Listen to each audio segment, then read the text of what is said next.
My mom would be at all my sporting events. Let's say I was playing football, okay? My mother would be on the sidelines, and if the play on the field started going one way, my mother would run along like, Mark, get him, get him. I'd be like, oh my gosh. I'd get in the huddle with the other guys. They go, Mark, is that your mother? I go, no, I never saw her before in my life. See, the greatest gift my mother ever gave me, she believed in me. I have overdosed on drugs on 3 occasions where I should have been dead. But I believe I was kept here for a reason. You show me your friends, I will show you your future. How do I know this?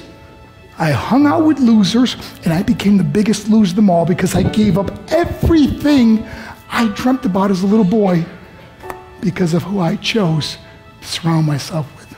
My friends would drive me home at 2, 3, 4 in the morning. We'd be drunk and high, laughing in the car.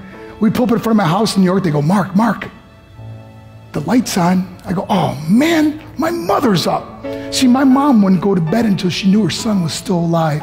I'd walk in, she'd say, hi, Mark, how was your night? I go, it's good, Mom, I'm just gonna go to bed. She goes, can I talk to you for a minute? I go, Mom, I'm tired, I'm just gonna go to bed. She goes, Mark, I haven't seen you all day and all night. Can I please talk to you? I said, man, just leave me alone. You bug me. I'd slam my bedroom door on the one person who believed in me. I was on a worldwide tour and we were wrestling overseas in Japan. After my wrestling match, I went upstairs in my hotel room and I fell asleep. There was a knock at my door at 3 o'clock in the morning. I got out of bed and I looked through the safety window and I could see it was a Japanese promoter. So I opened the door and he said, Mark, you need to call home. There's been an emergency.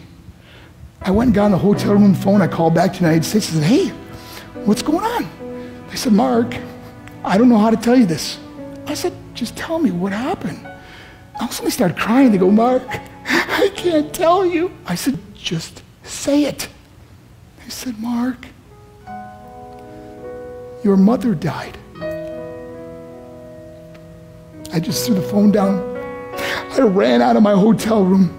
I took the elevator to the lobby, and when the doors opened up, I just ran out into the street. I mean, there was no cars, there was no people. It was 3 o'clock in the morning. And I walked down the middle of a street in Hiroshima, Japan, and I remember looking up and just saying, Mom, I am so sorry. I flew home for her funeral, and I was so nervous to walk up to her casket, so I just stood way in the back.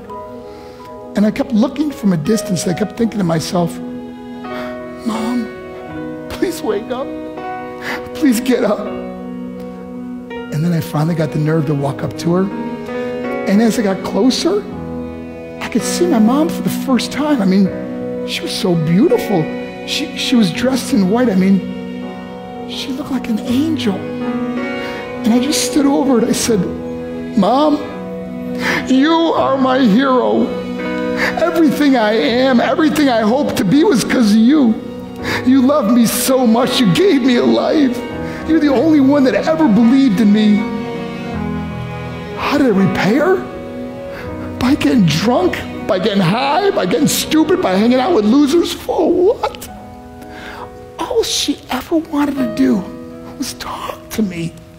I wish I could talk to you now, Mom. I wish you could see what I'm doing. Why couldn't I have been a better son? We are defined by our choices.